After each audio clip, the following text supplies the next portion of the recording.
In a small town nestled by the rolling hills of Middle America, the first rays of the sun began to light up the streets. Neatly kept lawns and quaint suburban houses lined the avenue towards the Central Park, where preparations were underway for the annual Veterans Day ceremony. The park was a serene place where locals often gathered to celebrate various events. Today, the town was abuzz with a different kind of energy, a blend of excitement and solemnity. Banners and flags adorned the path leading up to the park's memorial wall, where the names of townspeople who had served in the armed forces were engraved, a lasting tribute to their service.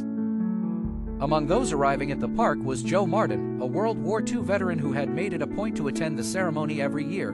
Despite his age of 93, Joe walked with a certain dignity, a testament to the years he had spent in service. His memory was not as clear as it once was, but his heart still held the memories of his comrades, both those who had returned with him and those who had remained behind. Martha, Joe's granddaughter, accompanied him, as she did every year. She admired her grandfather deeply, not just for his service, but for the kindness and wisdom he exuded in everyday life.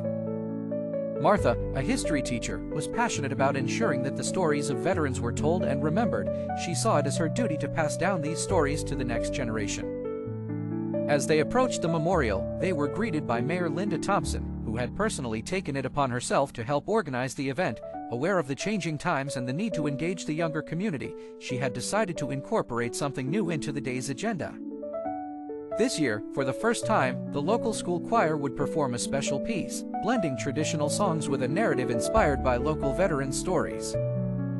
The ceremony began with a moment of silence, and the quiet was profound as townspeople reflected on the sacrifices made by those in uniform.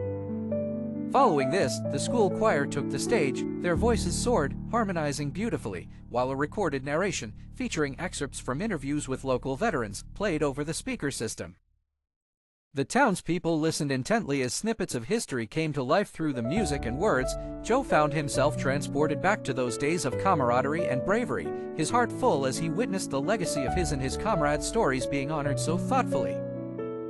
Martha, standing beside him, was moved to tears, realizing the impact such a portrayal had, even on those who did not know the veterans personally.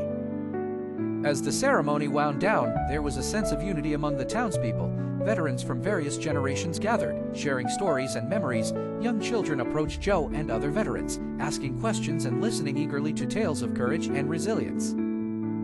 Joe's eyes twinkled with joy. He was grateful for this moment, where stories were shared and the past was woven into the present.